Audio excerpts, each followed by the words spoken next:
All right, ladies and gentlemen, welcome to semifinals here of the Razer Mini Madness. We're going to have Team DK facing off against Mineski Hyperx here in the first set of semifinals of the day, best of 3 series coming your way. I'm Zyori, with me is Kawa. We can finally get the action underway.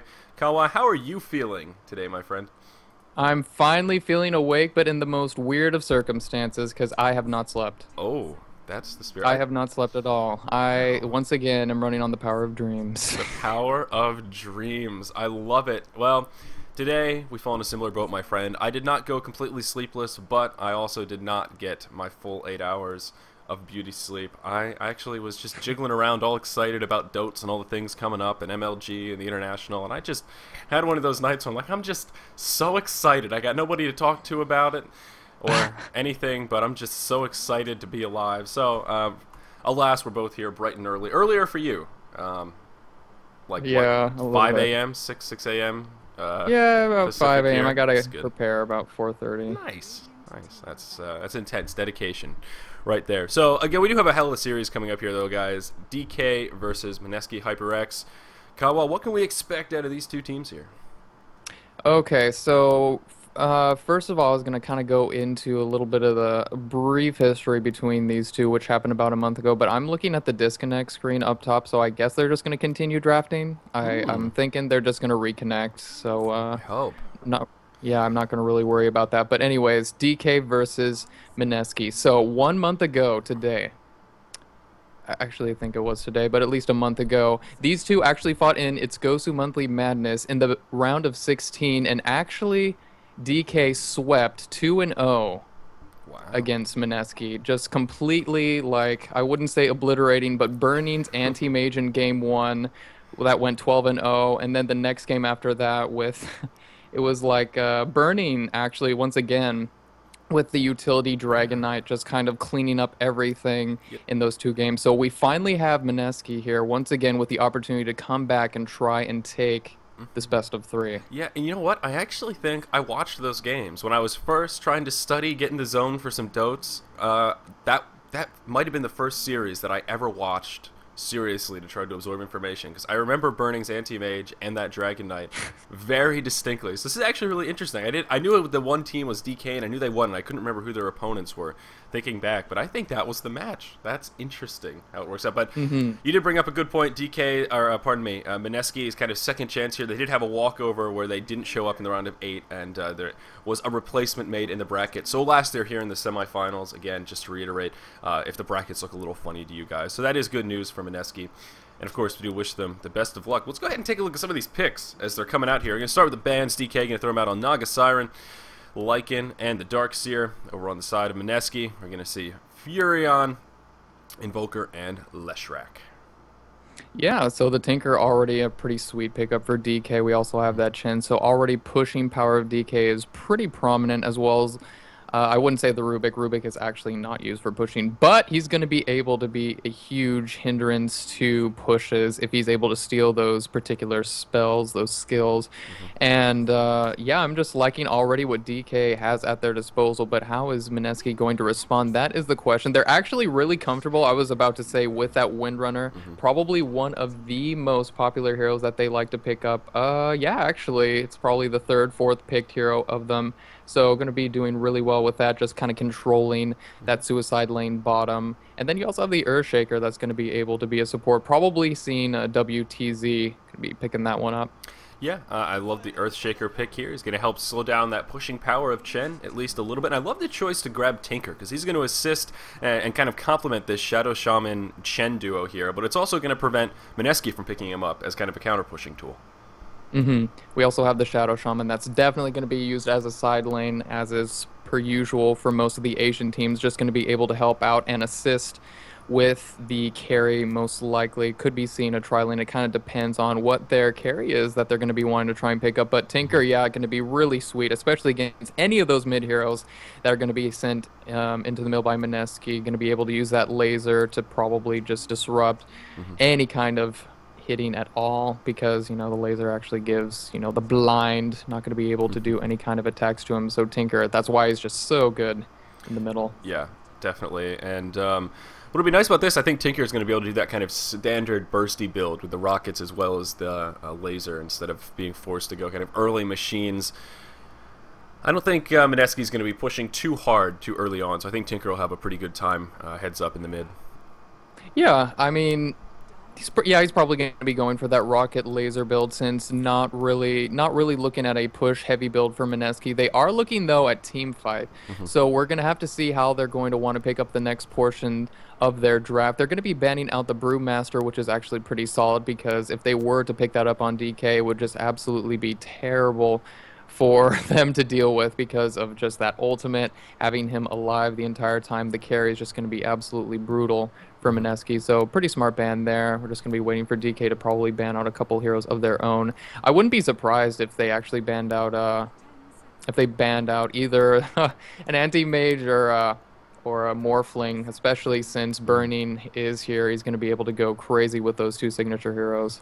Yeah, yeah, that's the scary part here. Two signature heroes. So regardless of which one they ban, if any, he still has somebody scary on the board, and that's one of the well, maybe not issues, but of course. Oh, interesting. DK gonna throw the ban on anti-mage. Okay, yeah. So, I mean, Mineski. I'm trying to recall.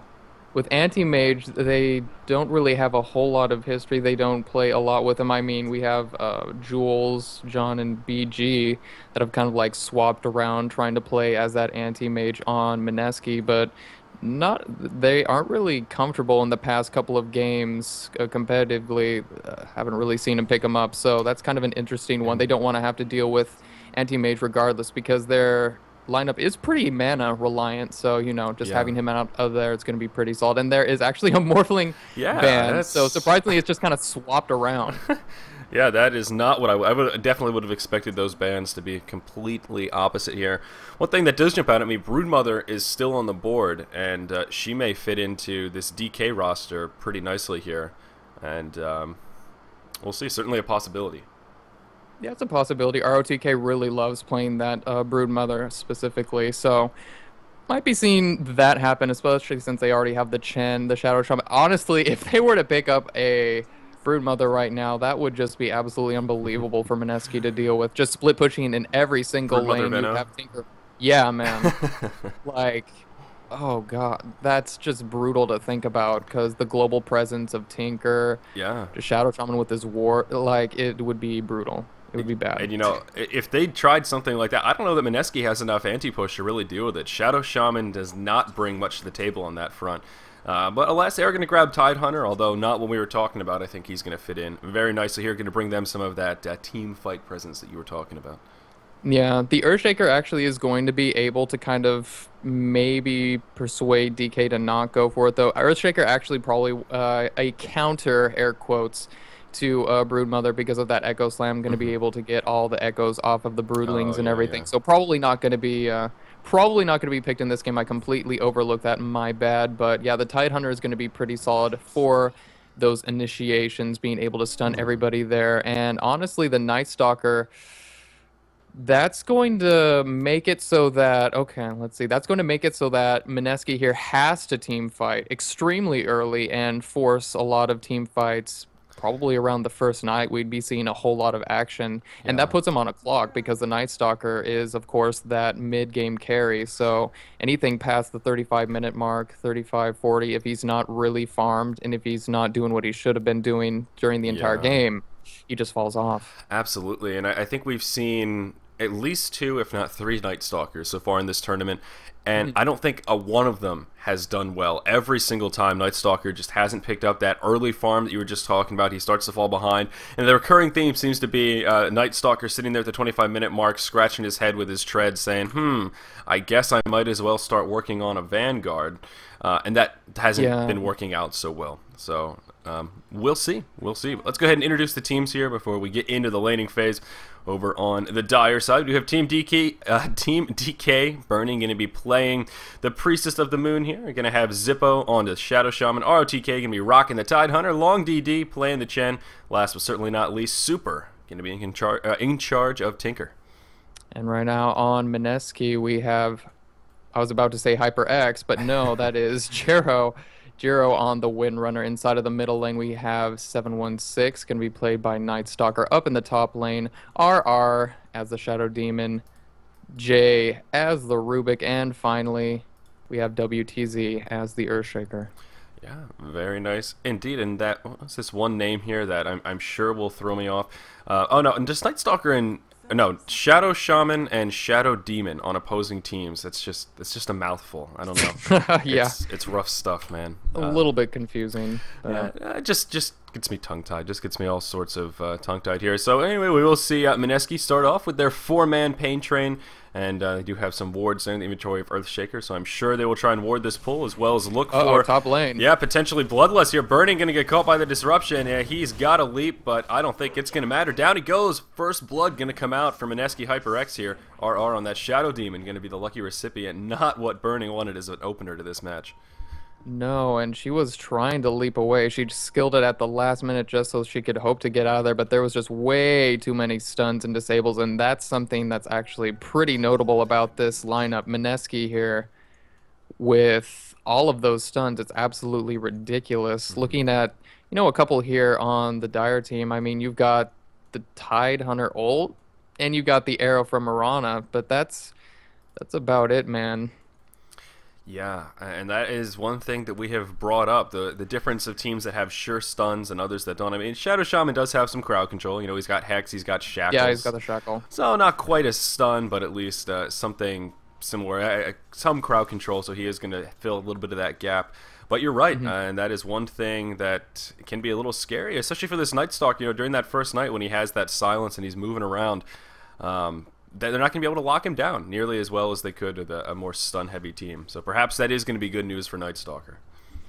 Yeah, inside of the middle lane, though, it's going to kind of be tough. I am thinking we're going to be seeing a lot of roaming here from Long DD, trying to set up some kills, possibly in the bottom lane, especially since it's just ROTK going up against Jiro. So that's kind of interesting, honestly. I would have thought that the Windrunner would have gone to that suicide lane, but no, we actually have that tri lane going on. Oh, up the top lane right now. RR getting hit by an arrow in the face, and is the right click going to be enough? I don't know. Burning get a man up, though. He's going to leap forward. He's going to get the kill. Now, he may find himself in a bit of a sticky wicket.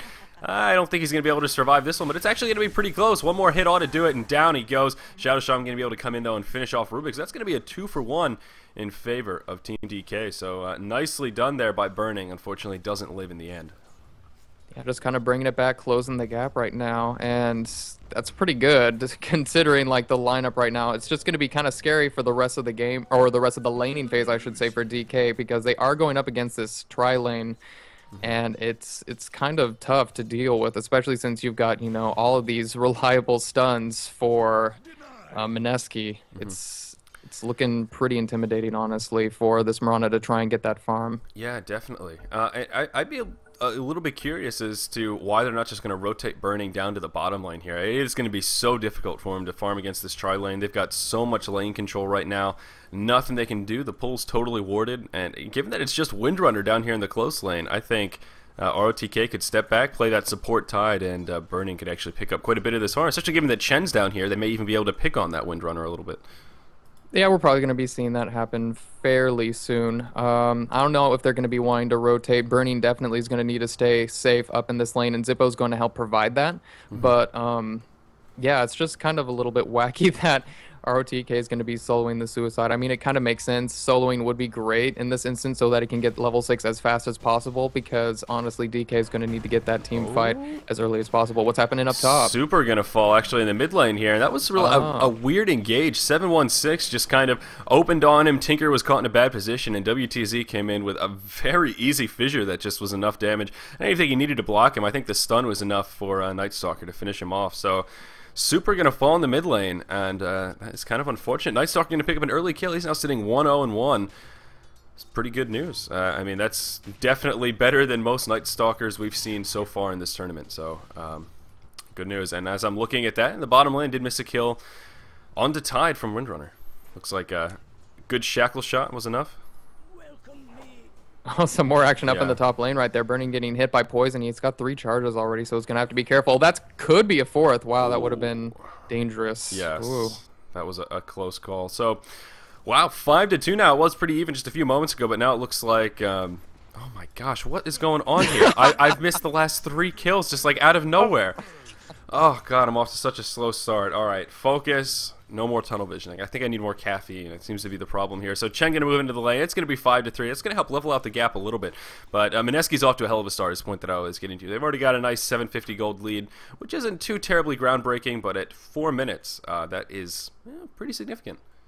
A little bit of switching around right now. Zippo's looking like he's going to try and make his way into the bottom lane, trying to set up something onto Jiro, possibly with the Chen. This is going to be fairly interesting, though. He's looking at level 3, so not really sure what he's going to be trying to be up to, honestly. It looks like they're just trying to jungle as much as possible. ROTK getting very, very close to level 6, so they may be wanting to go for it. Oh, they're going to pick up the courier. Yep, down she goes. I thought he was going to use that courier to scout, but apparently that's not quite the case. It actually will reveal their positioning, so I would have thought Windrunner would play this a little more defensively. She's just going to move up in the lane. Wow, so courier going down. That's going to set him back a little bit.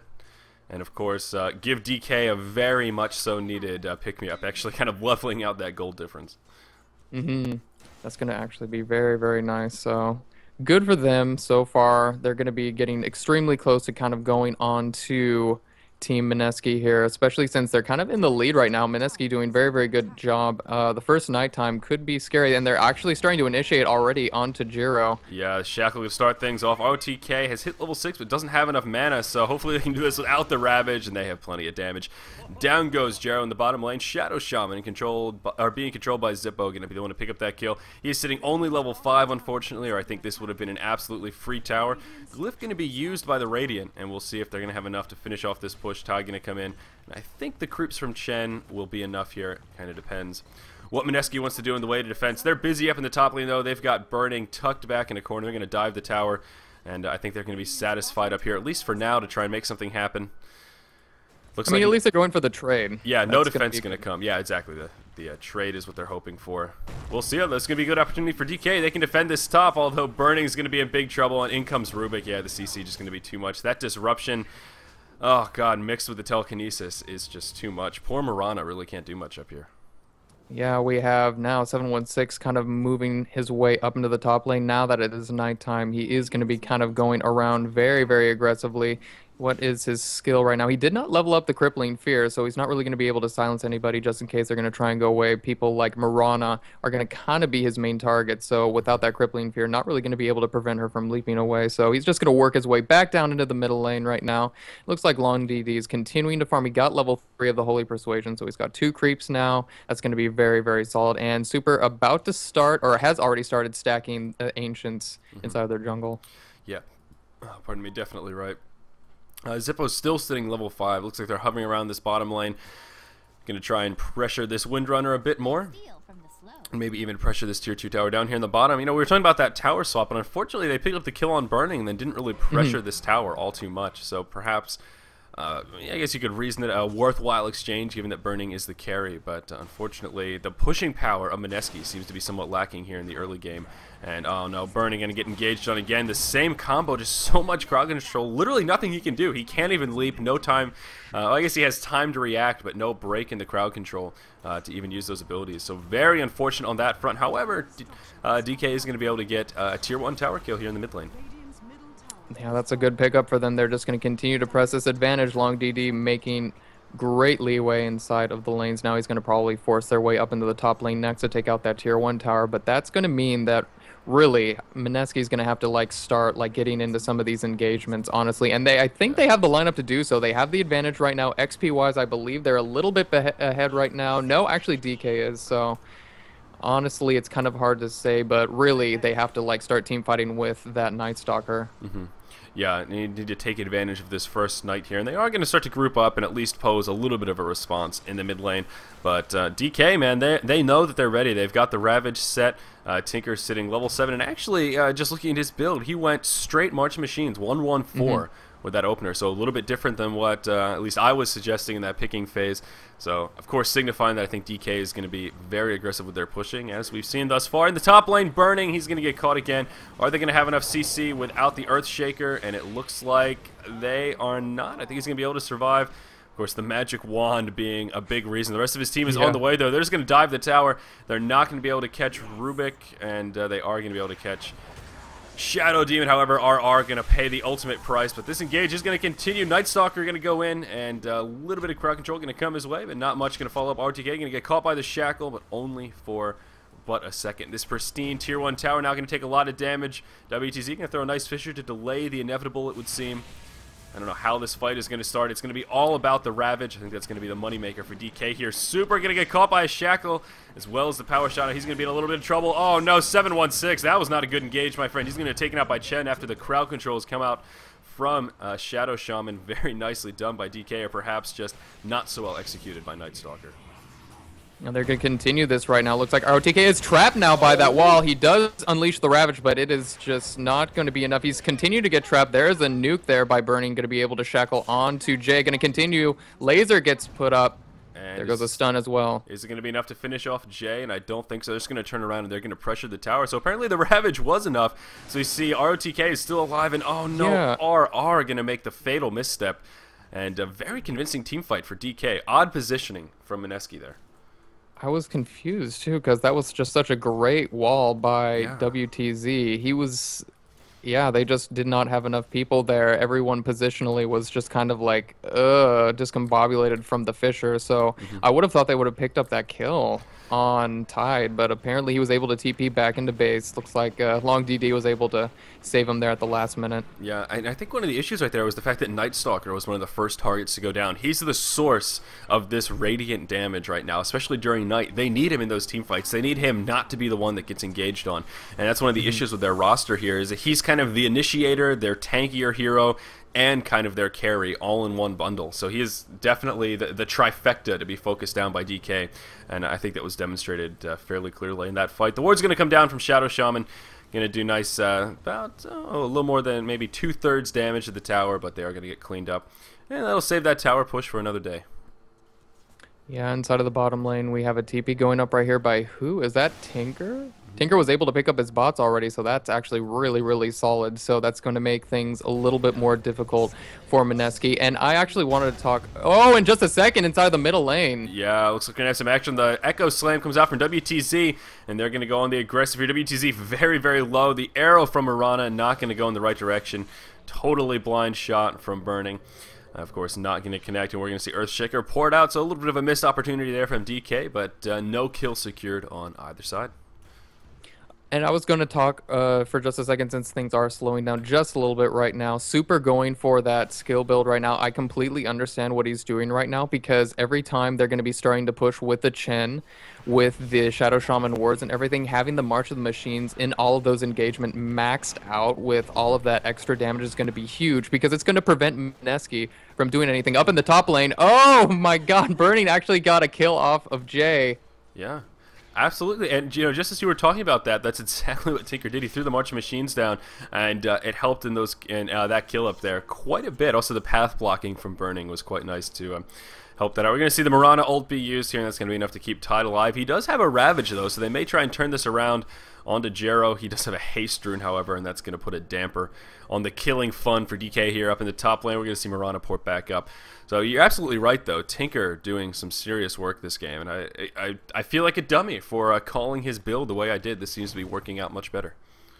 Yeah, it's a typical thing that he has done in almost every single one of the games that we've been casting for this event. So yeah, it's just kind of a little bit of missight, but here we have, whoa, there's the Ravage. Yeah, Ravage going to come out. Now we're going to see Jero potentially in a little bit of trouble. Nope, cooldown's not going to be up. The Fissure going to come, and it's only going to connect with Burning, actually. That's actually a back-to-back death for Jay right there. In the same place, he kind of respawned, came back, and then got caught too far forward yet again. So that's really upsetting if we look at... where is he here? Rubik's sitting 3-3 and 2, so actually not doing too bad, but... Like I said, kind of back-to-back deaths will set you back a little bit. Down to the bottom lane, 716 pressuring this Tier 1, trying to make use of this first night still.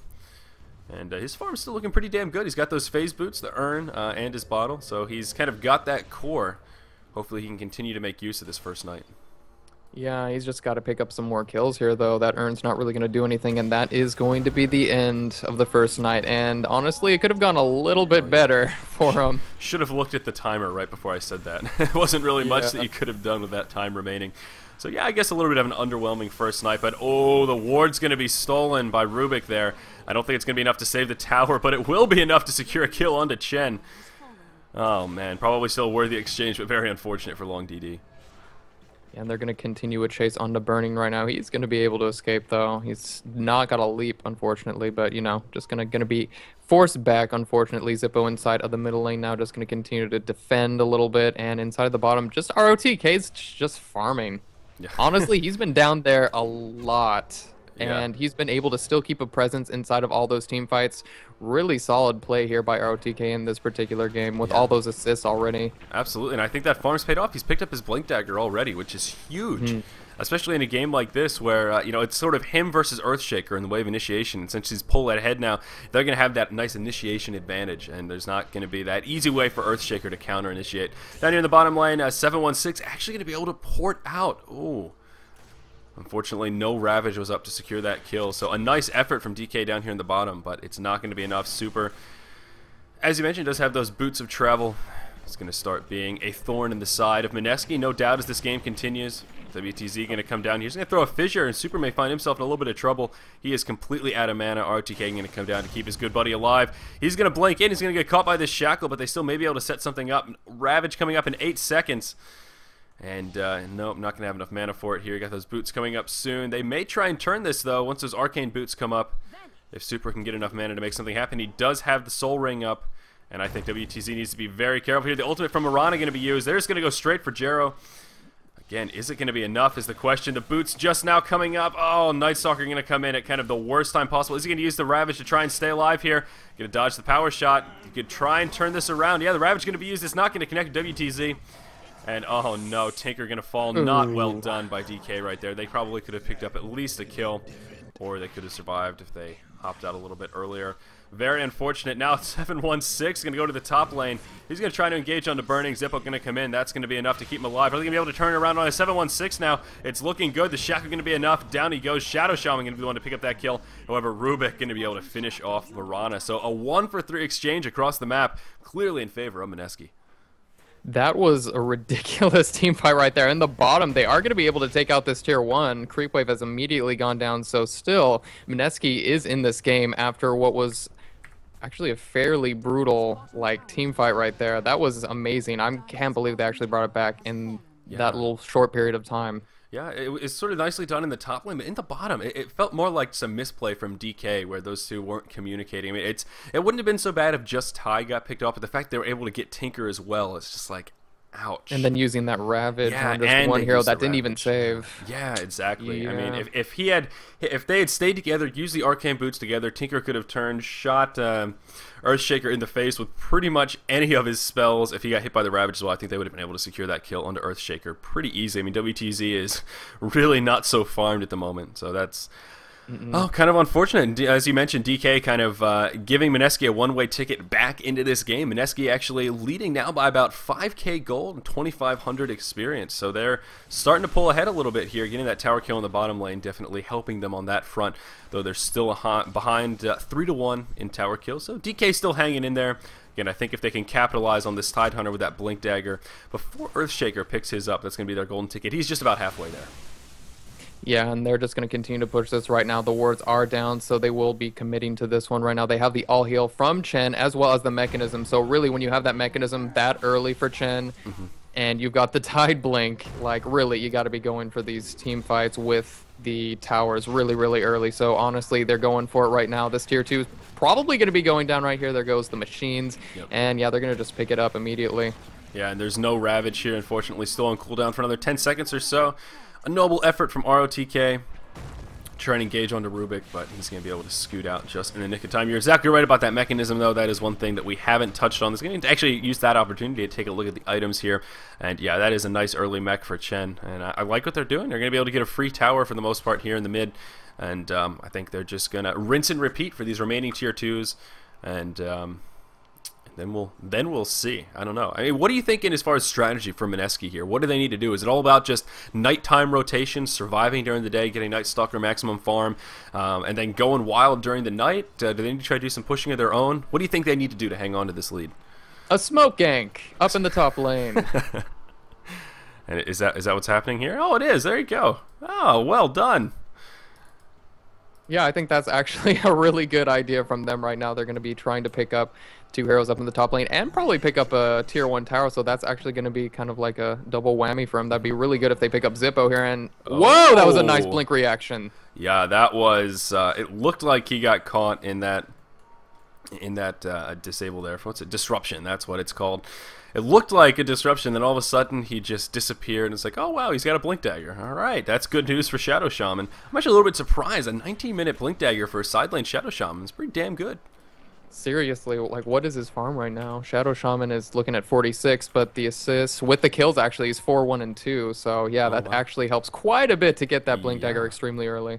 Wow, well, regardless, good news, and that's going to kind of complement what I was saying about the initiation advantage. Going to be much in favor of DK now. I mean, I guess really both Tide and Shadow Shaman can play that initiation role with their blinks, so still holding out for Mr. Earthshaker here. He's up to about 1,400 in the bank, so it really isn't going to be too terribly long. How's Nightstalker doing? He's got his Ogre Club now, a couple of charges on that urn, I would imagine. He'll be going for a BKB here once he gets the appropriate amount of gold. And honestly, going like a little more in depth about, you know, asking what should Mineski do in this situation right now. Oh, we have a pause. This actually gives perfect amount of time to talk about it. The smoke angle was actually really solid. That actually shows a lot about what they need to be doing. Like, they are already showing like, okay, we need to like start making like more stuff happen. We have a mid-game carry who's 2-2-2. And he's not going to be able to carry on top of this Mirana here. Who's already looking at, well, she's 3 and 5, but you know, she's getting the item she needs to. In the top lane. Yep. Absolutely, and I do agree with you 100%. It's a matter of just, you know, eventually Mirana is going to have that driving force. She's a little bit more of a hard carry, whereas I think of Nightstalker as that kind of mid-game snowball semi-carry-ish kind of something like that. But yeah, the tier 2 in the top going to take some heavy damage here. I don't know that they're going to commit to finishing it off. I think the wards are going to get finished off before that's the case, but March of the Machine is going to clear up these creeps pretty easily. And yeah, DK is going to back up here, not going to force it. And I think that's the smart play. I actually want to look at current gold right now. Mirana 1,400, and what's her items again? I thought she had more than she does. She does a lot of damage right now. She hits pretty hard, but honestly, I'm a little bit surprised. I mean, the Nightstalker right now doesn't really have a whole lot either. He's going for a BKB, which is really smart in this situation because of how many stuns they have on Mineski, but like... Right, and oh wow, initiation happening. Yeah, Jay gonna get caught. He's a little bit of overkill there onto Rubik, but he's gonna fall quite easily. He's gonna buy back into the game just about instantly. A lot of cooldowns burned right there just for a singleton kill onto Rubik, who had a buyback. So now DK needs to be very careful. And speaking of being careful, I think Zippo, gonna find himself between a rock and a hard place, and he's gonna find that little crack to slip out and survive. Unfortunately, Super not gonna be so lucky. He's gonna fall to the wrath of the Nightstalker. ROTK not gonna go toe to toe with him, and I think ROTK may be in a little bit of trouble here. Zippo gonna go back in. That's gonna prove to be a fatal mistake. Burning gonna re-engage as well, and Burning gonna be able to clean it up. There's the double kill coming out. Are they gonna have enough damage though? 716 destroying ROTK at the moment, and that's gonna be enough to finish off Tidehunter. Now Long DD on the defensive. He's trying to get back to the tower. We'll see if Burning can do anything. He doesn't have much up in the way of cooldowns. A little bit of mana to spare. It looks like he's just going to head for the hills as well. Does not have a leap coming up here. Another 7 seconds. Really needs to be wary of this incoming disruption, and I think he is going to be able to survive. Oh, we're going to turn at the last second. Going to use a bit of mana. He's going to be all right. Long DD actually going to get caught by Rubik, so he's going to fall. When it's all said and done, I guess that was a 3 for 4 engage, of course, or exchange. Of course, Rubik did buy back, which sways things a little bit. But nice fight there for Mineski. Yeah, after that, like, looking extremely solid. So... keep that up, and you're going to be looking very, very nice towards like the late game here. But they don't want to go into the late game so much here for Mineski. They really need to start taking out the rest of these towers. They still haven't taken out tier 1 in the middle or top, so really got to be wary of that and trying to take them out as soon as possible. But really got to be forcing those team fights more than anything, because you got to get that Nightstalker way more farmed. Absolutely. I mean, he did pick up his BKB. This is great. He just got it, so... Yeah, that is good news. When I first read that, I saw Blink Dagger first, and I was just like, "What?" And, oh, okay. I'm reading. That's absolutely though. That is going to be pretty big. One of the issues, though, I think that you just touched on is that lack of towers, and really not because Mineski hasn't been trying to take towers, just because of their lack of ability to. Tinker has been doing such an effective job stopping any kind of pressure from coming their towers. Why that March of the Machines is just such an effective tool on that front. That makes me a little bit nervous for Mineski. Their golden ticket is just going to be to win these team fights like they have been, but they're going to have to clean them up pretty hard. And they're going to go straight into engage. This super going to get taken out to start off the fight, though Ty's going to come in, and that's going to be the end of Earthshaker as this fight continues. BKB going to be popped by 716, but it seems to be kind of an unfortunately timed BKB usage, as he's not really doing much with it, playing very defensively. And yeah, it's going to be not quite, I wouldn't call it a wasted charge, but not the most effective BKB charge by any means. The tower going to survive, and it's going to end with a 1-for-1 hero exchange. Yeah, it was a 3v4 in that engagement, and up in the top lane, it was going to be Rubik, who was dearly needed in that team fight if anything was going to be initiated from Mineski. So he was just trying to push in that tier 2 tower up in the top, which is solid, but you know, they just didn't want to go for it, and a little bit of a waste of that first BKB charge. We have a smoke up right now for Long DD, as well as Zippo and ROTK. Inside of the middle lane. Yep, the invisibility is here, and they're going to get popped out. There we go. Tidehunter going to initiate with that Blink Ravage. 716 going to get caught in a ward trap. It's going to be like, looking like it'll be 2 easy kills here. Shadow Demon falls, and no. We're going to see, wow, pardon me, Night Stalker make it back to the base. The engage going to continue here, though. WTZ actually going to get smacked in the face by a Mirana arrow. Yeah, and he's going to go down. That's going to be a 2-for-0. Of course, in favor of DK. So I was hoping they could pick up at least 3 kills there, but still a very nice team fight. Again, going to level us out, looking at the golden XP difference. Actually, DK going to pull ahead in XP, slowly closing that gold gap now down to about 2,500. And they may be going for a Roche right here. That'd actually be pretty solid considering it is a 4v5. But are we going to be seeing it here? The rest of them are kind of in lane right now, and yeah, they're going to be trying to go for it. This is actually really good because the next team fight is going to pretty much be secure for DK. Yeah. Yeah, I think that will be the case. Always nervous when there's no Ravage up. There is a ward down here at the bottom, but I don't think it's going to give a huge amount of sight. We'll see Chen with a Holy Persuasion here on that Cobalt. Going to send it down. So they know that Jig is up, and Roche is dangerously low right now. This is the point where DK is just committed here. They need to finish him off, and it looks like they're going to be able to do just that. Who's going to grab that Aegis? End up in the hands of Mirana right away, and as Mineski going to engage this, I kind of hope not. This is not looking like an ideal opportunity. BKB going to be used by 716. He's just going to go toe-to-toe with Super, who's trying to port out. He's not going to make it. That was a pretty close call, though. He had probably about half a second left or so, but now 716 going to be in a little bit of trouble. You're sort of in the middle of no man's land. ROTK with a double damage on the defensive here. He is headed for the hills. I think he might be able to turn. Oh, no, never mind. That's all Mineski supporting 716. Pardon me, a little bit of caster tunnel visioning as ROTK falls. For some reason, I thought that was the rest of Tidehunter's team trying to help him out, but really it was just Mineski on the aggressive. So, pardon me for that fail caller right before the engage. Way in favor of Mineski, 3-for-0. Aegis still in the hands of Priestess of the Moon. Yeah, that was... I mean, to go into the Roshan pit like that with partially blind, I mean, they sent the Cobalt in there. They were able to shoot a power shot. It was too late, though, but to be able to pick that up, like, that was pretty nice by Mineski. The Aegis is still up right now on Burning, so that's still pretty good on their part, but even still, the Tier 2 is going to be going down right now.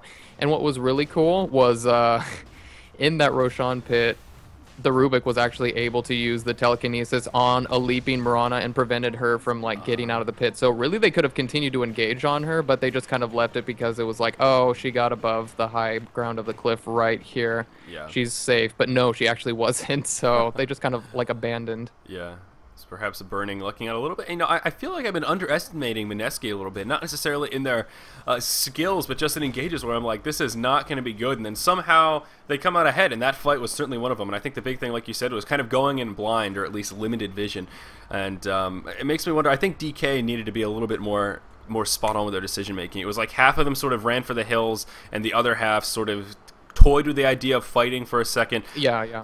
And right at the beginning of that gauge, I said, you know, always scary when there's no Ravage up, when you're in a position like that. And that was one of the big things there, yeah. And Tinker actually going to be able to finish off Shadow Demon. Where did that even... Is that down here in the... Yeah, that was in the bottom lane. Yeah. He was pretty out of position, unfortunately. They had a ward there. They were going to be able to spot it, so...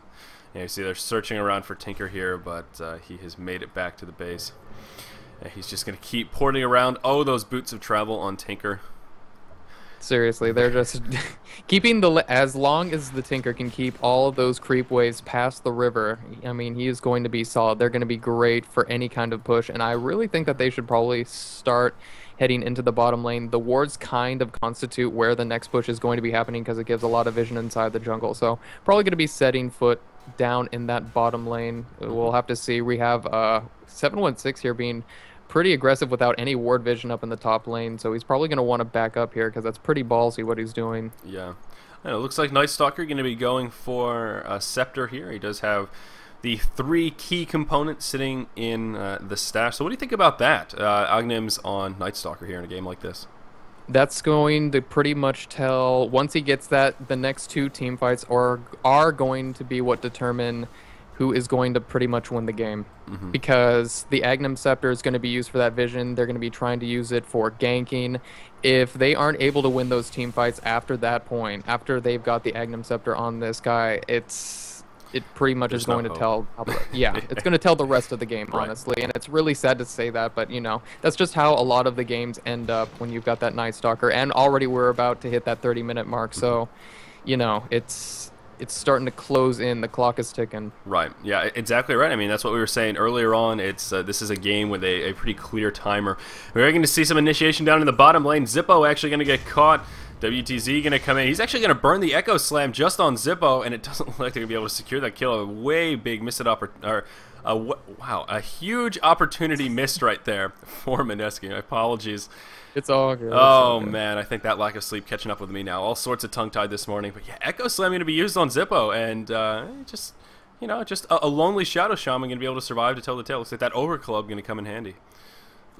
And surprisingly, it looks like Mineski is actually going to be going on the offensive here. Going to be doing a Shackle Power Shot onto Bernie. Looking very nice there. There's the stun and all heal. But is it going to be enough for him to live through this? Turning into a chicken. No, it's not looking like it will be able to happen. The right click goes up and the Aegis is popped. Yeah, that was a close call. He had 10 charges on that Magic Wand. Just couldn't get it off in time. But he is going to pop back up. And this engage can end up being, a 0-for-1 exchange as we see Jay get taken out. Of course, the Aegis was burned. So a 1-for-1, 1 for a half, whatever you want to call it here. The initiation going to continue, though. Disruption going to come out onto Tidehunter. He was looking for that gush onto Windrunner.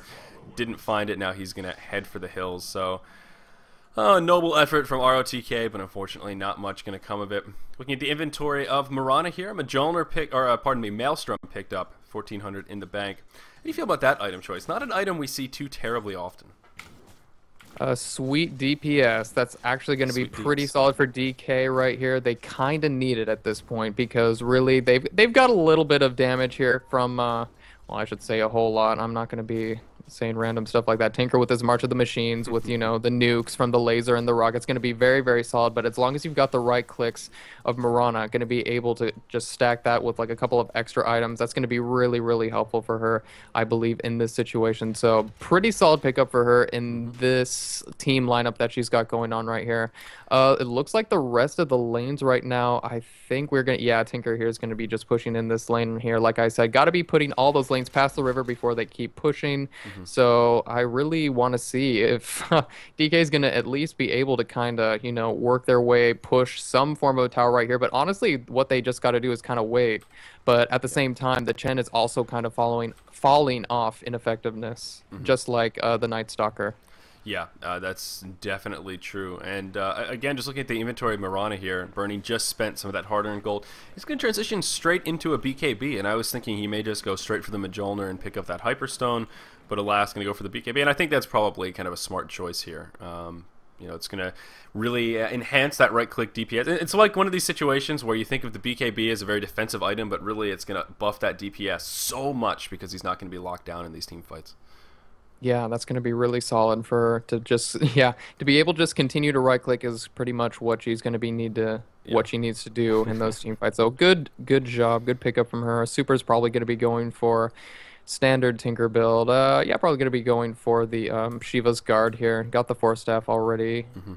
So just going to be probably seeing that. That's going to help a lot with those team fights. Slowing down enemies, chases are going to be extremely easy. So yeah, team pause right now. Lag? Did they say lag? Yeah, looks like there was a lag report there from Ms. Windrunner. Oh, okay. So we'll see. Hopefully they can sort it out pretty quickly here. Also, ROTK has picked up a pipe. Missed the initial pickup, but always a big item. I'm a big fan of pipe. It always pains me a little bit when we see games that go on for like 60 minutes and they don't have a pipe. I'm like, it's so helpful. It's Yeah, Tide one of my Hunter getting a favorite pipe items. is, yeah, the core items for him, and Yeah. really against that Earthshaker is going to be unbelievably solid because it pretty much just, renders it, I wouldn't say useless, obviously, but it's just going to make it really not as effective. And what is Earthshaker going to be going for here? Honestly, he's got 2,300 gold saved up, so really not entirely sure what he's going to want to do. Maybe he's I would pulling for a Shivas as well. Shiva's possibly, maybe he's gonna want to go. It's kind of hard to say. It's hard to say what he's gonna want to do in And this situation. the only reason I say that is because, obviously that's an item that can work on Earthshake, but I think that synergizes really well with Night Stalker. The issue is going to be, can they get it in time to make it worthwhile? Of course, Night Stalker has picked up that Ognims, as we were talking about, kind of that deciding factor, but, with a BKB on Night Stalker, there's some synergy there with the Shivas. Yeah, that would actually work out too. That'd work out the Agnum Scepter, but that's putting too many eggs in one basket, I think. That kind of dumps a lot, quite a bit. At this point, there already are quite a few eggs in the baskets of Night Stalker, so... Yeah, exactly. So, honestly, they really gotta... that would make sense, then. Yeah, you never know. But, again, that timing is an issue, because he's still a ways off that Shivas. And, of course, Earthshaker, not known for his ability to farm particularly quickly. Mm-hmm. Yeah, also RR, what's he going for here? It looks like that's a Staff of Wizardry, so probably a Force Staff. He needs a little bit more mobility in these situations because it's getting kind of brutal. I guess that would make the most sense. They already have 2 Force Stabs, so I guess can't really go wrong with a third. I mean, that is one of those items where I suppose you could say, make a case where you can't have too many Force Sticks. Yeah. I mean, maybe maybe you can have too many, but the spirit of that statement holds true, at least. Pretty much. I mean, yeah, I was gonna say Force, but Yule's not as popular, but yeah, that's true. Yule's. What happened to Yule's? That's an item that I think of as like, yeah, that's one of the we don't see it in the pub scene, but pros are all over it. Nope, I don't think we've seen it once in this tournament. Yeah, it's pretty surprising. Not often do you see Yule's picked up because it's a soft disable, not like a hard disable like a Quinsu. I mean, you can't really hit them when they're in that tornado, honestly. So it's just kind of like, well, we just take them out of fights, or we could just take ourselves out of it. So. Oh, okay, yeah. I was actually going to ask if you can use it defensively here. I couldn't remember if that was one of those things, but. Yeah, I guess that's the case. I guess you're right. You compare it to a Gwinsu, it's sort of like, I'll just hold out for the sheepstick. Yeah, that would be a lot better. Yeah, I kind of agree. It's one of I think if you do the math, the kind of cost effectiveness, the sheepstick is just a little more effective. Gives you a few more options. Helps set up those kills. Ooh, Tide. Thought he might blow that Ravage to try and catch Night Stalker, but I guess his team wasn't too close. Long DD, the only one in the close vicinity, so I just got a little excited. At the end of a pause, it's like, action? No, everyone's just going to run away. All right. Oh, yeah. They were at least able to take out that tier 2 bottom, so that's pretty solid. So probably going to be setting their sights in the top next. We still see, wow, they've been farming these Ancients like all game, so that's actually really, really great by DK. That's helping them stay in this game, honestly, especially since the Tinker was continuously stacking that with the March of the Machines constantly, so... Yeah, great stuff there. He's going to be just TPing inside the middle now. I'm still waiting until what he's going to be saving up for. He's got almost 4,000 gold, so... Yeah, and it sort of feels like right now DK is waiting for something. They could have grouped up and at least pressured this top tier 2, maybe started to pressure a tier 3 if they really wanted to, but it seems they're playing very patiently here, and I have to imagine that's for an item choice. And given Tinker's the one with all that gold in the bank, one may assume that he's the one that's being waited upon to make an item choice. And he's actually going to spend a little bit of that gold. What's he going to grab? The Tinker? Yep. He's going to grab an ultimate orb. He probably is going That's to be going for the good. Gwynsu, and Yep. this situation Yeah. could be probably pretty good. Burning also going to be probably waiting for the BKB, and then also the Roshan's going up in 1 minute. Oh, yeah, that's a good thing to point out. We did see a relatively, I guess, sort of an early Roche kill in the grand scheme of things. So that is a good point. He'll probably become the focal point of the next push. And actually, that's probably more so than anything what they're waiting for now that I think about it. So, good call there, my friend. Yeah, they're just going to play a little bit defensively, not defensive, but passive until they kind of get those items, and then the Roshan, which will ensure a safe team fight because, still kind of a scary lineup here. Wow, I keep messing up my words today. Yeah, the lack of sleep, no sleep. Yeah, right. Well, I mean, it makes sense that DK is playing so kind of passively here because if you look at the charts, it's pretty even. Within a 2,000 experience gap and about a 2,700 gold gap. It's a pretty close game here, 35 minutes Yeah. in, so I'm not surprised to see DK waiting for kind of that perfect moment when they have all their items, they have Roche, or at least have made an effort to do something in the Roche pit. hmm So, And they're not too getting pretty surprised. close to getting those sweet items, so they're just going to wait. Roshan is about to go up right now, And and is yeah. Tidehunter going to be picking up an Orchid here? Is that what this Oblivion staff will turn into? Oh wow, they're going for a smoke. Yes, they could turn that into an Orchid. That would be pretty solid. Especially to silence Rubik in particular, just in case he Yeah. were to steal like a Ravage to make. Oh. Oh, Gonna see initiation on to Jero. He's gonna get caught with his pants around his ankles. Down he goes. Chen gonna be the one to pick up the kill, and that's gonna be a one-way ticket, I think, for DK to have a pretty easy time with this Roche attempt, or not. They're gonna kind of split up here. We're gonna see Tinker go to the mid. uh, I want to also point out for ROTK that Orchid, or sorry, not that Orchid, that Oblivion staff. I don't know, but he may be going for a refresher. You know what? You might be right. You might be right. I I don't know though. That's like pretty ridiculous. ROTK did go for that early farm skill build with like the max out anchor smash. So he got farmed really early and he's still doing a really good job. But oh man. Yeah, and now actually, wow, we're going to see Mineski sneak in here. They use smoke to get into the pit, and they're going to position themselves appropriately here. And look at this, Rubik actually going to steal the wards to help DPS down Roche. Looks like DK has absolutely no idea, no pings coming out. Oh my gosh, this could be so bad for DK. Very sneaky move from Mineski here. Roche getting dangerously low, and looks like they might actually be able to pull off this sneaky move. So innovative. I can't believe innovative. The sneaky smoke. Yeah. Yeah. Oh. It's at least going to ensure now that they're going to pretty much win a team fight. And now I believe, yeah, Night Stalker did pick up that Aegis. That's going to be so He good. burned a BKB charge to pour it out there. I guess better safe than sorry, but Yeah. that was sort of an... wasn't ready for that. I was like, oh, BKB going to be used. All right. So that makes me wonder, I've been thinking of DK, or DK is the team that's going to get aggressive here. I mean, what do you think? Now I guess we should be asking the other question, what does DK need to do at this point to kind of stay in this game now that they've lost Roche, the second Roche of this game? I really would think that they would want to push in that tier 2 up top, or at the very least, smoke up, try to gank with inside of the jungle right now, because we do see Earthshaker here just trying to do a little bit of farming. They have the ward still inside of the jungle. They're going to be able to see 716 right there in the bottom lane, so they could, in situations like that, just kind of pop out of nowhere and just pop the Aegis. But, they're still just kind of playing a little bit passive right now. There's a smoke inside of the jungle, so I'm just going to take that back. Maybe they're going to be wanting to kind of make something happen there inside the jungle. I think ROTK is going down there. They're thinking about it. Yeah, it's just kind of indecision right now. I'm not sure what they're trying to do. Yeah, Tinker going to port into the mid here, but it looks like they're not going to be able to do much. Yeah, they really could have gone for like a smoke gank and try to like gank inside of the jungle right there, but the ward just expired. They don't have nearly enough vision, so unfortunately that's just kind of not going to happen. Yeah, I mean, I guess DK can't be too upset with this game being drug out a little bit longer, as we've been mentioning. They will have that carry advantage as things continue.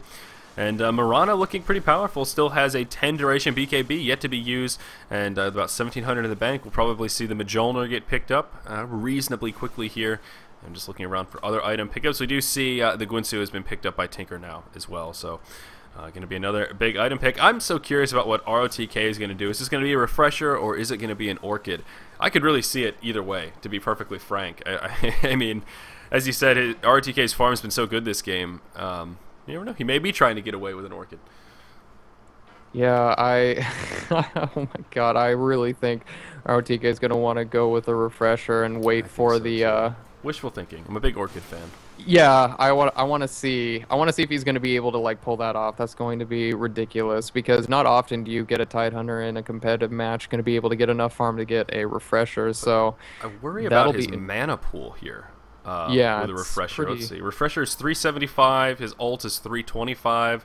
Yeah, he's going to have pretty much a full mana bar to blink in, ravage, refresher, ravage. That's going to be all of his mana. So it's going to be a little tight. No, it'll be interesting to see.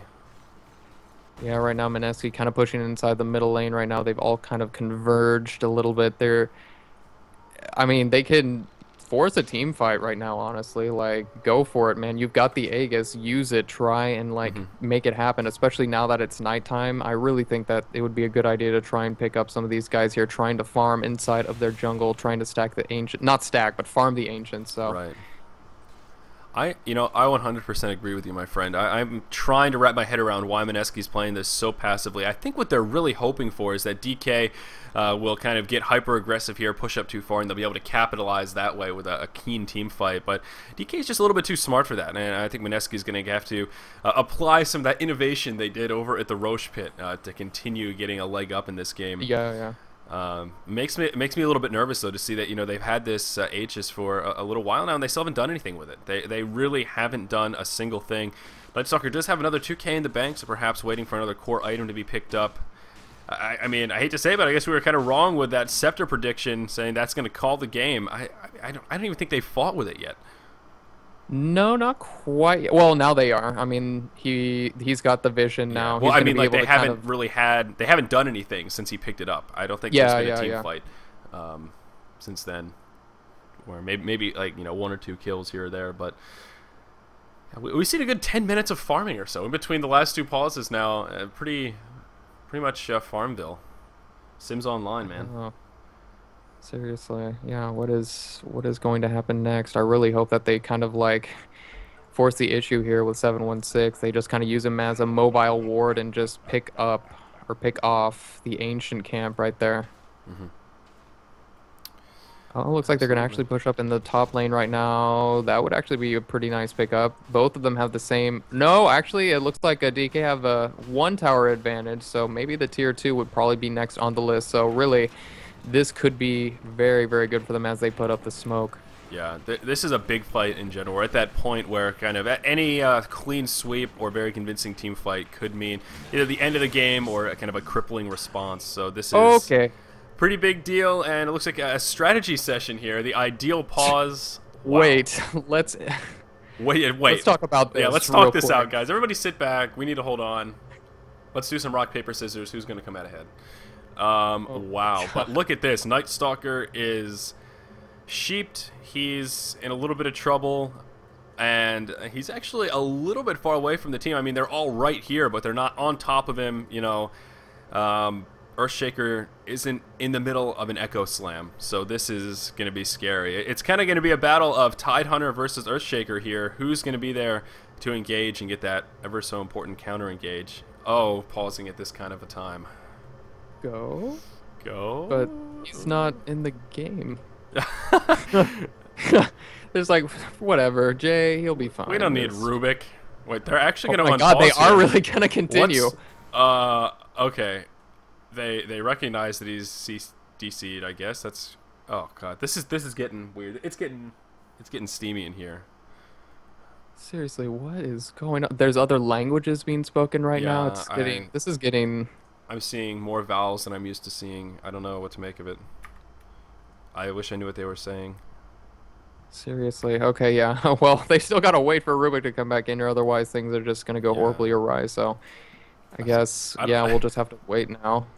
How did they miss that one of their teammates was just saying, oh, yeah, we're good to go. Oh, crap, no, Rubik's not here. Like, isn't that one of those things you kind of say on your team speak, just like, everybody ready? Are we good? And Rubik's like, Just trolling. I mean, it's just one of those things. How do you? Just seems I have silly. no idea what they were thinking. Especially if they're in a land center. Oh God. Oh man. So the question though is, Night Stalker going to be able to survive this? The Hex is almost off here. He's a little piggy, or he's pigged, not sheeped. I guess old lingo dies hard. He's pigged. That doesn't flow the same way as sheeped. You know? Yeah, it doesn't. All But those still, years of World of fun to Warcraft, say. man, seeing mages. Yeah, he sheeped him. He sheeped him. It's like Google. It's a verb made out of nothing. Oh my God, yeah, you're right. You are a pig. Cannot Yeah. attack or cast spells. See, he's pigged. That's what I'm saying. Just in case you didn't know what animal you were. Yeah, just in case. Well, I mean, I've been calling them sheeps, so I guess I really can't. Or sheep. There's sheep is the plural of sheep. Oh my God, so now they're all disconnecting right now. Okay, this is odd. Yeah, I'm. You know, I wish. I don't know if there's any StarCraft fans out there, but you know that face that Select makes, that kind of like shrug face, you know, with the little Kirby eyes. Do you know what I'm talking about? Sup, son? Yeah, sup, son. Like, I wish I had that on cut and paste, because I found over the past 3 days, there's been at least 15 times I've wanted to paste that to somebody, and I'm like, I can't even make anything close to a sup, son on my keyboard. Oh my God. And that's what I'm doing right now. Just like, I don't know what sup, son. Like, what's going on with this game? I don't know. Hopefully, Just Mineski. 1,000 ping, whatever. We got 1,000 ping, 3 members disconnected, 42 minutes in. We've got a pigged Night Stalker about to get ravaged. I mean, this could go any way, and that Night Stalker is going to get ravaged. The irony of that string of abilities and heroes. Yeah. How many people are watching this pig or the yeah? How many people are 3K, watching man. the pig? We got a good 3K checking out this little piggy here. Oh, okay. So maybe this will be a good time to plug the Barcraft. I think this is actually an ideal opportunity. Oh, okay, yeah. Anyone who's in the San Francisco area or near it, NorCal. I'm got a couple people from just a couple people that are helping out within the area in esports. We got a couple of free prizes, I guess you could say, giveaways and all that going on September 1st to celebrate the International 2 that's going down. That's going to be at 10 a.m. In Haight. So we'll have, I don't know, I'm hoping at least 60 people. I mean, we've already got 30 for the event, so I mean, you can find that like on my YouTube and Twitter and everything. All the info's there. We have finally people coming back into the game, but I guess that's pretty much the best. Yeah, we got 1 out of 3. But still, that's pretty much all I can offer at this point right now. I'll have updates and everything about it, a little more specifics. But yeah, it's going down, and that's in like 2 weeks. So Absolutely. Like I said in the pregame, I'm hoping to make it to the International. Fingers crossed. I had kind of an epiphany. I was streaming for like 4 hours yesterday, and someone brought it up, and I was like, wait a second. Wait a tick. PAX Prime and the International are in the same place at the same time, and I don't have a ticket. Why? I just kind of had one of those, like, I've been asleep for the past 3 weeks, and I just woke up. I actually really wanted to go to PAX Prime, but just couldn't quite legitimize the ticket. Because it's, East Coast, West Coast, Philadelphia to Seattle. That's a lot of travel. And yeah, I don't know, man. I think it's worth it. I'm still jelly. I'm still jelly that I can't go. Yeah, I'm hoping. It just became a realization. Like, you know what? I think the invitation, or yes, the International would be a valuable experience for me. The Invitational. The Invitational would be awesome too. But the Invitational. Seriously. Yeah, it's going to be amazing. Ever since I saw that freaking trailer, man, like I watched it, I don't know how many times now, maybe 12 times in a row, maybe. I don't know why. It just So just something about Valve and making that freaking trailer about the documentary and everything that's going to be happening. Like, that's pretty epic stuff. So yeah, oh yeah, that too. So I'm hoping to go. I'll be tweeting and Facebooking about it. I'm trying to get all the moving pieces together, and that was part of the reason why I couldn't sleep last night. I hate that, where I have like a plan of like, all right, I'm gonna do this tomorrow, this the next day, this, and then I just think to myself, all right, what are all the things that need to be done? It's like it's just too much floating around upstairs. yeah, it's the same for me. That's why I haven't been able to sleep yet, which is living the esports life, man. Welcome to the dream. Welcome to the dream. Why. Oh God, everyone's gone. Oh no. Oh gosh, this is getting it's Yeah. Well, it is. I mean, it's not late in. It's all right. It's 9:30, so I guess it is a little bit later in um, Chinese time. So, all right, give me one moment here. We're gonna get a bit of an update here in chat. I do see someone. There were a few people saying that they're actually in the same LAN center as Mineski right now, and it's purely hardware-based issues. I think one of the computers blue screened, and then I don't know how that translated into everyone else disconnecting, but yeah, it seems to be being blamed on Philippine internet at the moment. So. Oh. Okay. Yeah, I mean they're coming back in. So yeah, solid. you know, Yeah. if I had to guess purely as conjecture, I would imagine the LAN center is having some sort of internet issue, potentially a monsoon. I mean, Oh, monsoon. Yeah, just like the yeah, other just day. like last time. Just like anytime there's lag, it seems chest. Yeah, monsoon. Okay. Yeah.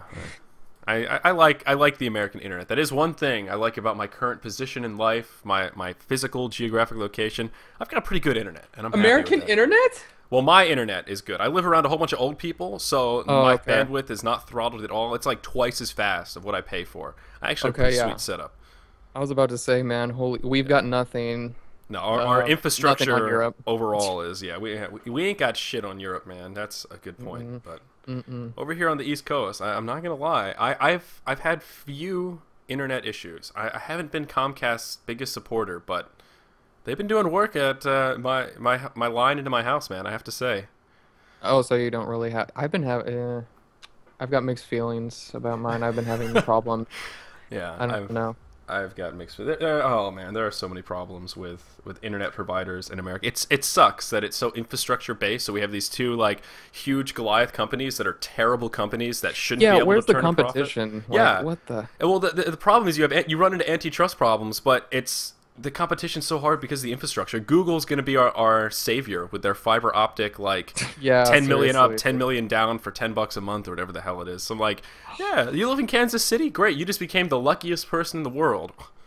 Dude. What? Oh, For those of you that don't know what I'm talking about, Google fiber optics, and it's like the Google internet. It's only available in Kansas City, and it's like the fastest internet ever.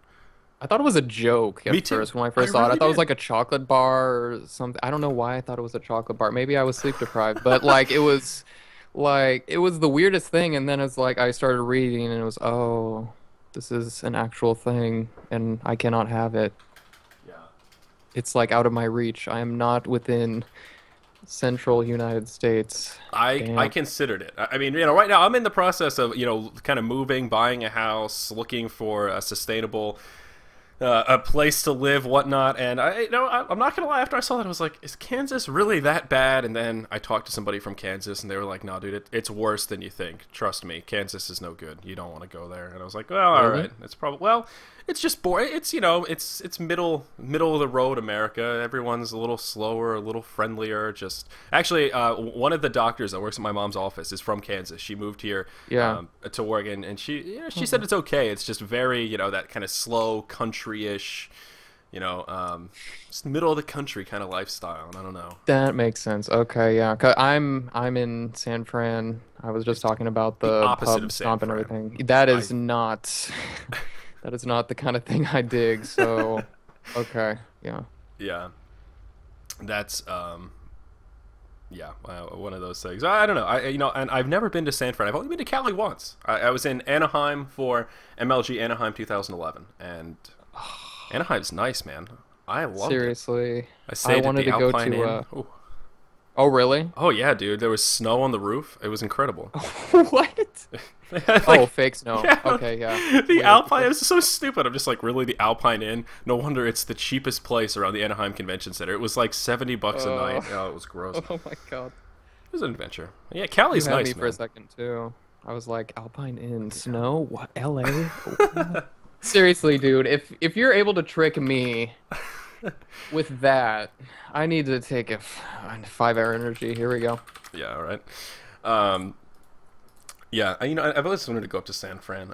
My dad lived in San Fran a little bit when he was growing up, kind of full house age.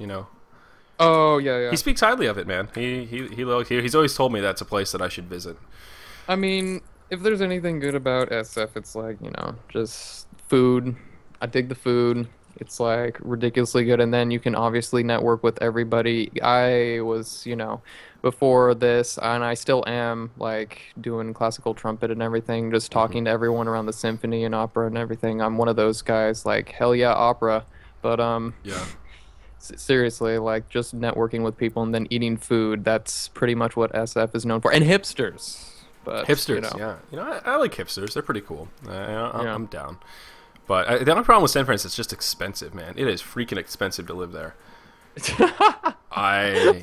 Ooh. These pings are driving me crazy. I thought the guy was writing shit or something on the map.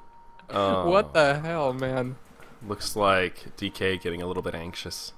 I think they're not really I, happy I having think to they're a wait little with bit this. frustrated. Yeah. Well, this is one of these Yeah. situations that it sucks all around because what are you going to do? We're 42 minutes in, tied 2020. So there's no way you can look at this and be like, yeah, there's a clear winner. Mineski deserves this game. Let's move on to game two or vice versa. So that's really unfortunate. But at the same time, you don't want to punish DK for like, all right, well, we get to sit and pause for the next hour because Mineski's having internet issues. So there's that weird balance of where do you draw the line? It just sucks. It's such an even game. I mean, this Yeah. engage alone is going to be so telling of how this game is going to unfold. Seriously, or everyone's just gonna be so completely like done with it that it's just gonna be the most deflated, boring team fight that actually doesn't evolve into anything, or Well, just that's true. everyone dies out of nowhere. Like That's I don't true. I know. mean, they already force sticked Night Stalker away. He actually has the Yeah. force on him, being pushed by force staff. So he might survive. The hex is almost done. God, I don't know, but Tide's right there. There's so many things that could happen here. If Tide blinks and Earthshaker blinks, or if Earthshaker fissures before Tide blinks, I don't know, man. This could go lots of ups and downs, lots of moving pieces. Oh gosh, who Where knows? is? Hold on. Okay, one, two, three, four. The Rubik's the Where's the only fifth? one. Oh yeah, Windrunner's like way out of position, like next to the tower. So Oh that's yeah. really awkward. Okay. So I mean, at least you're gonna get like a four-man Ravage here when he blinks in. So that's gonna be pretty solid. But he's immediately going to have to like try and use his anchor smash, which he's completely aware of now. He's had all the time in the world, so Rubik really isn't going to be able to steal that ult or anything. So Hmm. that's going to be pretty good, but it's ugh. It's weird as to how this is going to go. Shadow Shaman can also just blink in, ward, BKB, shackle, chicken, na like ridiculous, but Yeah, that's true, man. And now that oh wow, yeah, Shadow Shaman's got the BKB, so that turns him into an even more scary disabler. Now you can get a full channel off with the shackle. wait, is Murat huh. Did Mirana's TP go away? She was TPing up top onto the tier 2, but It looks I like don't see the oh, animation anymore. it looks like she's running, yeah, and she doesn't have a TP. Did Burning cancel that TP? Maybe. Maybe. I don't know. We've been paused for too long. I gotta double check, but if that did go down, then that's going to be Oh, really not so hot for yeah, DK. I mean, they're that's one man down, but well, you have to. Well, if he did cancel it, I was thinking to myself, well, maybe it was intentional because he wanted to make sure he had the right positioning. But they're far enough off the tower that I have trouble legitimizing that. That feels like, I mean, there was that one little micro pause when Rubik was disconnected, so maybe there was like, an accidental channel interrupt in that like yeah, yeah. like half a second of unpause. I mean, that's something I could certainly see being a case, but again, that's all conjecture. I really have no, I don't have any hard facts. I wasn't looking at burning. I was preoccupied with the pigged Night Stalker. It's the cutest little Yeah. pig I've ever seen, man. Yeah, he's still a pig. I'm surprised this has gone on for this long. How long have we been talking random? I'm actually afraid to tab out and look at the time. I don't know, man. It's been quite some while. I always wanted to get a house pig. What? They make better pets than dogs, kind of. Well, in some Really? cases. Well, they're real smart. Okay. If you're one of those people that's like real into animals and like training them and being all like, oh, this pig's my best friend, they can be really cool. They need a lot of attention, but they're really smart, man. You can house train them. They'll poop in a little litter box and stuff, and they're really clean. They get a bad rap. They really do. Everyone's like, oh, pigs are so dirty. You know why they roll around in the mud? Because they don't have any hair. They get Well, sunburned if they don't cover their body in dirt. It has nothing to do with like liking being dirty. It has to do with not wanting to get melanoma. See, pigs are smart. See what I'm saying? What Yeah. would you name him? What redeeming name would you name the pig? Like Abner? Either Laurie if it was a girl, or if it was a boy, probably Mr. Sweaters. What? See, Laurie was the name of my female druid on World of Warcraft that I played as an alt. And it was just a really cute name, and you gotta spell it right. You gotta spell it Laurie, like that, with the Y. Laurie. Laurie. Not Lori. Not Lori. It's Laurie, like Hugh Laurie. Hugh Laurie. Yeah, exactly. It's adorable. Okay. I get her a little pink dress and everything. I've got it all planned out. The only problem, there's two problems with pigs though. One, they don't do stairs so well. Their little stubby legs don't do stairs so well. So that's and they don't like to be picked up. So it's like if you have stairs, you kind of got to carry them and they squeal. But they're so cute. I mean, talk about a chick magnet. Do you just walk down the street with that pig on a little harness?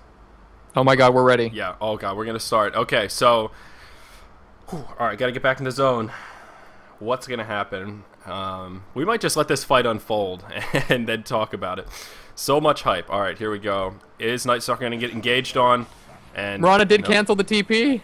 Oh, there we go. So Mirana going to be out of the fight, and it's going to disengage. Both sides just going to completely... That's it. So the most anticlimactic pause. Maybe not the most, but that was an avenue that we considered as a possibility here. But alas, we are back now, probably 60 minutes into Game 1 with only 42 minutes on the timer. See the bottom lane get pushed in, and yeah, Mineski going to be forced back. They need to defend these other lanes that have been pushed up. That's going to be it. So now what's going to happen? It looks like DK, well, really both teams now just going to go back to farming. I called that deflation. Yeah, you really did, man. Yeah. For some reason, just nothing was going to happen there. So going back to both of their sides, it's looking like we're going to have to wait now for the next oncoming push here as... Yeah, the last tier 2 towers are up for both teams. Just one here for Mineski, but are they going to force... I really hope that they force it. I just want to see Chen do it here. He's got Staff of Wizardry. He's going for the eggs, but I mean, really, I'm hoping that they're going to be trying to push here. Like, checking out the items, are they going to be waiting for anything? Burning with his BKB already has it. Yep. Yeah, I guess they're just, I mean, the only thing to wait for is a refresher from ROTK, because I definitely want to call that refresher, and then the BKB, or sorry, not the BKB, oh my god, I'm completely losing my train of thought. Well, oh yeah, the eggs for Chen. Yeah, two interesting things I'm seeing here. First is Burning actually not going for the Mjolnir, and he did pick up a Demon Edge instead. So a couple of different choices with that Demon Edge, but I imagine he'll probably be picking up the Crit Stick, or the Daedalus, if you will. Is there an advantage to not going Mjolnir over Maelstrom? I mean, is there really a good reason to just get this first core and then sit on it and get other DPS lives? I would have thought he would have picked up that Mjolnir a while ago. Yeah, me too. I mean, it's going to be nice to have, you know, the extra damage with, I mean, attack speed, the mini bashes and all that, but I really would have thought that his team would be doing pretty nicely with that Mjolnir, with the shield and everything. But, I mean, it's... To each his own, perhaps. Yeah. I mean, he could still be going for it, honestly. It's just kind of going to depend. Oh yeah, I mean, it's definitely one of those items that once you have enough gold, you kind of just right-click and you're like, all right, I got it. But it's just, you know, I don't know. I just feel like that Hyperstone is that kind of like, all right, sweet.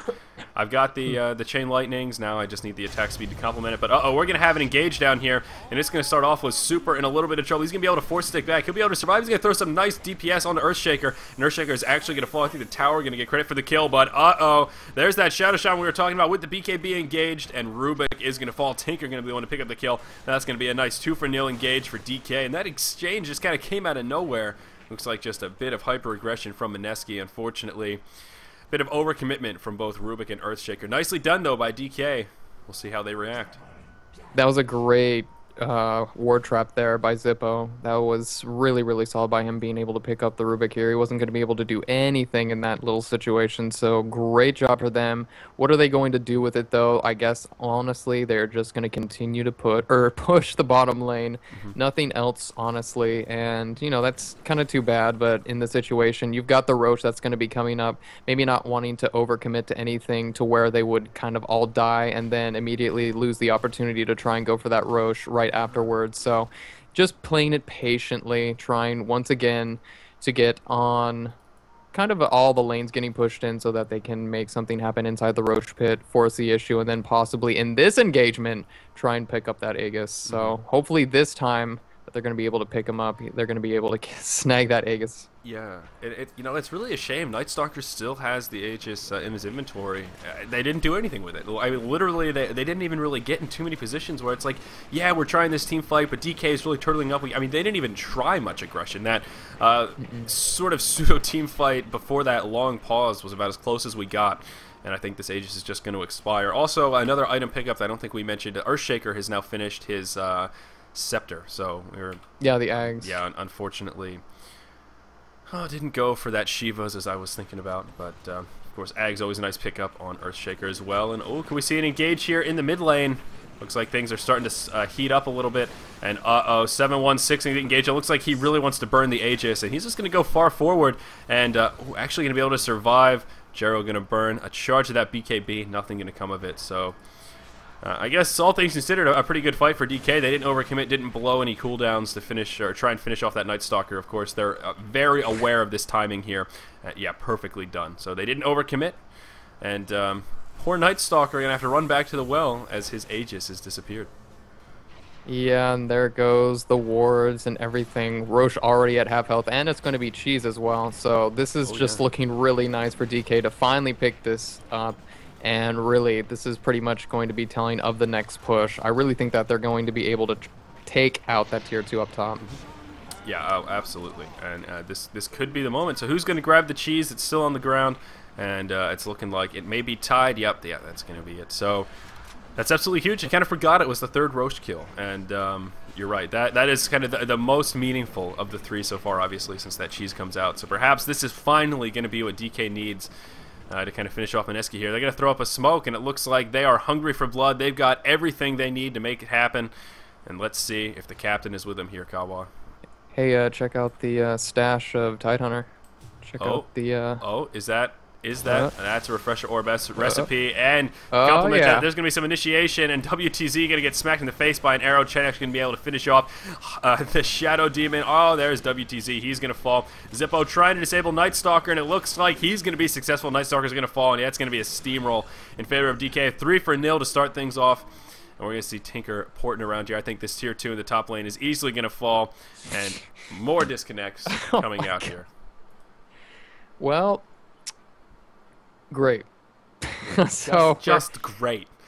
This yeah, is just we're gonna wait another 20 minutes here, no biggie, and we can talk about.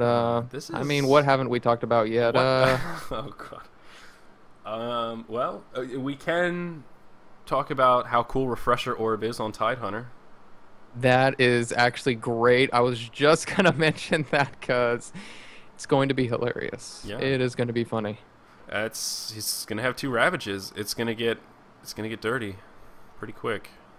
Seriously, and they are gonna take out this tier 2. They're gonna be able to kind of just work their way probably into the racks, I would say, because that Night Stalker is completely out for over a minute. 76 seconds. Oh my gosh. Yeah, that is huge. He is the highest level in the game, so yeah, that's gonna hurt. And actually, does he have enough for buyback? Let me check. Oh, he does actually. He's got 3K in the bank, so he actually can buy back if necessary. There is a gem on the ground as well. So we'll see. Of course, guys, this is only game 1 of a best-of-3 series. We have another BO3 scheduled to take place after this between Orange and Tongfu. So we'll see. Hopefully, Mineski can get these connection issues resolved, because I can't imagine game 2 will be allowed to continue like this. The way that it has been done for me and my past admitting experiences in the MOBA scene is we usually have a flat amount of pause time set, generally about 10 minutes. Then after that, the opposing team can choose whether they want to be nice and sportsmanlike and continue on and just say, all right, we're going to let you have as much time as you need, or they can say, you know what, it's been 10 minutes, don't waste my time, and you're going to have to play until your guy figures out what the hell's going on and plugs his Ethernet cable back in. They've much exceeded that 10-minute window. 10 minutes is not the... I am not the admin for this tournament. I'm but a humble caster. Just what else are we going to talk about? Might as well give our 2 cents about disconnects and where that lies. My point is, though, I can't imagine our head admin will allow this to continue for game number 2. So, just food for thought. Who knows what the issue is. I want to talk with the chat. This is honestly like this is the only opportunity I would ever like be able to like talk with the chat now because really this is there is nothing else to nothing Yeah. else to talk about. So, Well, I let's will see. say, okay, actually, no. All right, here we go. Follow us on Twitter, guys. Here you go. This is links to all of our social media. Please get us on Twitter at KawaCast and at Zyori TV. Certainly do appreciate all of the support from you guys. There's Facebooks as well. I catalog all the VODs from this event on my website, Zyori.tv. And of course, you can check out itsgosu.com for pretty much everything in the esports world. But most importantly, the brackets for this event and some other stuff. I see some what.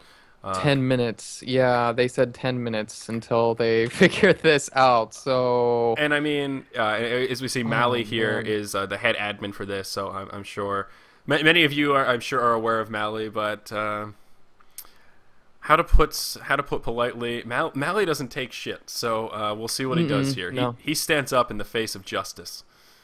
Honestly, and since this, yeah, this has been paused for so long, Yeah, really what would be happening would probably be like a forfeit yeah, exactly. of game one, Well, really. this is And it. then, Just continue on 4v5. It's one of those things in this game. Instead of making it a walkover, I mean, they can, and this is kind oh, of okay. along the same lines of what I was talking about. What we used to do: give them a grace period. Usually, teams will exceed that 10 minutes because teams don't really want to take free wins. It's just not good PR. It never really goes well. So generally, Mm-mm. teams will be very nice up to a point, and we hit that point of just like, all right, guys, come on now. Come on now. We've got another BO3 scheduled to start in 45 minutes, and we're still in game one. And there really isn't much sight of it ending super soon. I mean, it's not like they're pushing the throne right now. So, scheduling live events. Yeah, I'm finally able to talk. Oh, look, hey, it's the chat. What's up, chat? Oh, never mind. My computer's lagging, so it's not really working. But yeah, it's like you mentioned, this is going to be going actually, it's 6:45 is happening, Yeah. or technically it's happening now. I So actually just looked at that. I was like, wait a second. My clock just rolled over from 9:44. So, this could get interesting pretty quick here, guys. I don't know. I mean, DK is starting to pull ahead, no doubt, but this is a weird game one. I don't know. If I was Mineski and I was at a LAN center right now, I'd be up there like holding the manager by the collar of his shirt, just like, where is he? Where's the guy ruining the internet? Like, just let some of that nerd rage out on the poor guy that has no control over the internet. seriously, yeah, and it all started out with Rubik too. He's the one man, the lone man at the LAN center to be going through all of this, Yeah, the domino effect. yeah. I think Rubik, man, his computer must be made out of cheese if it takes 10 minutes to reset. I mean, seriously. Oh, yep, here we go. Yeah, We're here we starting go. her up. So DK has the opportunity here, and again, I guess this is going to be kind of DK's call, where they'll want to talk amongst themselves. It's hard, It sort of sucks giving the teams that, because there are always those people where, okay, let's say DK unpauses, they win a 4v5, and then there inevitably will be that handful of people that will say, oh yeah, they would do that. Yeah, stupid DK taking the free win, and it's like, well, I'm sorry that you feel that way, man, but you're a little confused about how things work in the real world. But see, DK, they're going to wait 3 more minutes. They want Oh, to be nice. good, Exactly. good guys. That's what I'm talking DK. about. Give us 10 minutes. Give us 10 minutes. Yo, that's okay. That- So you can only I mean, DK's trying to be nice here. They're really, really trying here, and you have to appreciate that from DK. And that's what's so unfortunate about it. But, sometimes you got to just do what has to be done.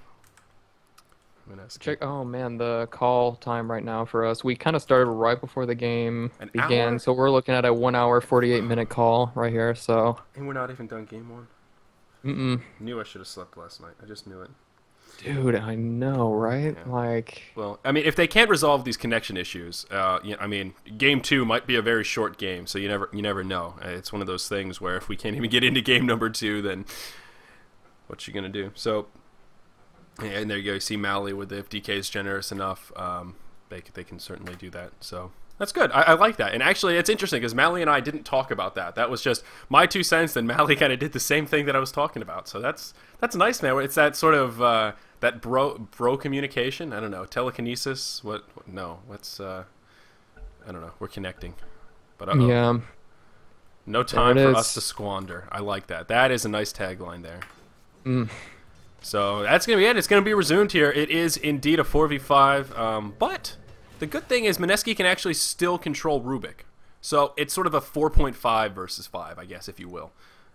Yeah, I mean they can. I've done many a game where I Yeah. literally control two heroes at once. I played StarCraft enough to be able to do that, so You it's know, not easy. he's But got a Ravage stored up. He's got a Blink Dagger. I mean, how hard can it be for someone that's dead right now just to move him in and use that Ravage? Oh. Actually, I think it's going to be pretty difficult because he's just going to wander to Yeah. his death. No Ravage, no Blink. Easy kills for DK. So it's looking like this actually could be the final push.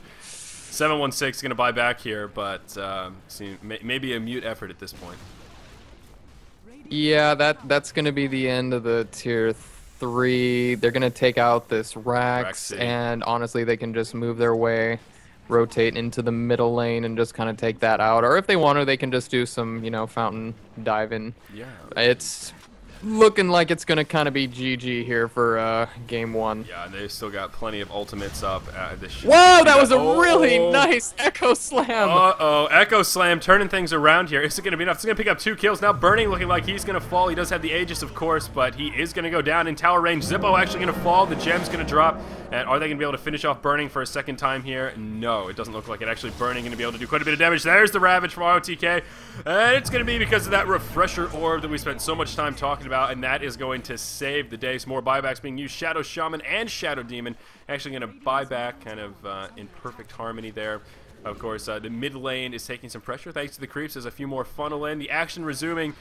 Jero doing a lot of damage. He's actually going to throw that ultimate onto Super. It may be enough. No, Super going to be able to force stick down. The power shot not going to connect. Unfortunate as that is. Now Jero going to way overcommit the gush, and then the rocket's coming out from Tinker, and he's going to fall. So although it was a very exciting Echo Slam from Mr. Earthshaker, just too little too late. It's a shame that they couldn't have done that a little bit earlier when they were still in this game. Yeah, they're gonna just now work their way around both tier 3s. Now it's looking like, it's just a kind of a matter of time. But that was pretty epic, man. That Echo Slam was really sick. I was not ready for that, honestly. I was just like, and looks like they're gonna try something. Holy crap, that Echo Slam just insta-gib 2 people. Whoa. Yeah, I was gonna see Jay gets sent into battle, unfortunately. So the GGs do come out. We see some hearts, at least. I mean, I can't imagine Mineski would be too upset that DK resumed after like 40 minutes worth of pauses in one game. It is what it is, unfortunately. Now, hopefully, the real question is, will they be able to fix this connection issue for game 2? Is Jay going to be able to hop on another PC, whatever, make it happen? I certainly hope so. I would hate to see this just be a one-game series. Yeah, seriously. So this is, going to be the end finally of game 1, going into game 2. Hopefully we can get poor Rubik back in the game, because that was just kind of sad there for Jay not being able to participate in the end of the game, or actually throughout the entirety of this game 1. He was just kind of disconnecting constantly, so really... Yeah, it seems that he was plagued with connection issues kind of throughout the entire match. We see Burning now just going toe-to-toe with 716, and it looks like the ward DPS will be enough to at least make it an even exchange. But yeah, there's going to be able to push this throne now. And I think that'll be it. And whoa, actually, maybe I spoke too soon. They're going to start to clean things up. The DC's coming out. Sort of curious as to why Mineski is dragging this on to the bitter end, literally as long as possible. That's A-okay. Up 6. Yeah. Oh, yeah, there we go. The smiley face. I was about to say up 6. What is that? I don't know what that is, but it is a smiley face, a squishy face, Squishy and eyes. they're just all gonna start leaving. So so there it is. that's gonna be the start, hopefully, of game 2 here within the next couple of moments, so Yeah. we can continue on the semifinals for today. Absolutely. Yeah, sit tight, guys. We're going to have hopefully game 2 of this second set. If they can't resolve this connection issue, of course, we do have the other set of semifinals coming up. So last, there will be plenty more Dota 2 coming your way here on the It's Gosu Dota 2 channel. I'm Zyori. With me is Kawa. Thank you so much for joining us, guys, as well as being patient throughout that long game. We do certainly appreciate each and every one of you. As I mentioned before, support both of us on the social media platforms and get at It's Gosu as well. And check out itsgosu.com for all the brackets. Sit tight, guys. Another game coming up here in just a moment.